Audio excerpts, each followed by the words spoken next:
இந்தியாவில் மாற்றம் நிகழ்ந்து கொண்டிருப்பதாகவும் வளர்ச்சியடைந்த இந்தியாவே இலக்கு எனவும் பிரதமர் மோடி தனது நாடாளுமன்ற உரையில் குறிப்பிட்டுள்ளார். பட்ஜெட் கூட்டத்தின் இறுதி நாளில் பிரதமர் மோடி மக்களவையில் உரையாற்றினார். அப்போது அவர் ஜனநாயகத்தின் தாயகம் இந்தியா என்பதை நாடு உறுதிப்படுத்தியுள்ளதாக பெருமிதமாக குறிப்பிட்டார்.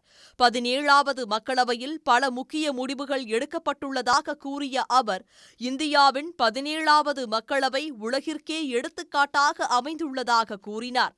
இந்திய மக்கள் மத்தியில் நம்பிக்கை உணர்வு ஏற்பட்டுள்ளதாக தெரிவித்த மோடி, 5 ஆண்டுகள் சீர்திருத்தம், 5 ஆண்டுகள் செயலாக்கம், 5 ஆண்டுகள் மாற்றம் என்ற அடிப்படையில் அரசு செயல்பட்டுக் கொண்டிருப்பதாகவும் தெரிவித்துள்ளார். ये 5 वर्ष देश में रिफॉर्म, परफॉर्म एंड ट्रांसफॉर्म, ये बहुत रेयर होता है कि रिफॉर्म भी हो, परफॉर्म भी हो और हम ट्रांसफॉर्म होता अपनी आंखों के सामने देख पाते हो,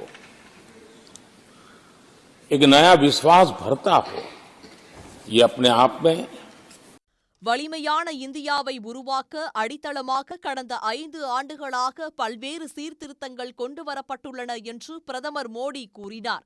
இந்தியாவில் மாற்றம் நிகழ்ந்து கொண்டிருப்பதாக குறிப்பிட்ட பிரதமர், வளர்ச்சியடைந்த இந்தியாவே தமது இலக்கு என்றார்.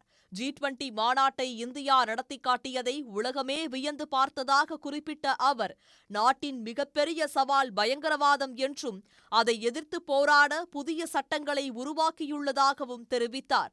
வரும் மக்களவை தேர்தல் இந்தியாவுக்கு புகழ் சேர்ப்பதாக அமையும் என்று கூறிய பிரதமர் மோடி, தேர்தல் நெருங்க நெருங்க சிலர் பதற்றமடைந்துள்ளதாக எதிர்க்கட்சிகளை மறைமுகமாக விமர்சித்தார்.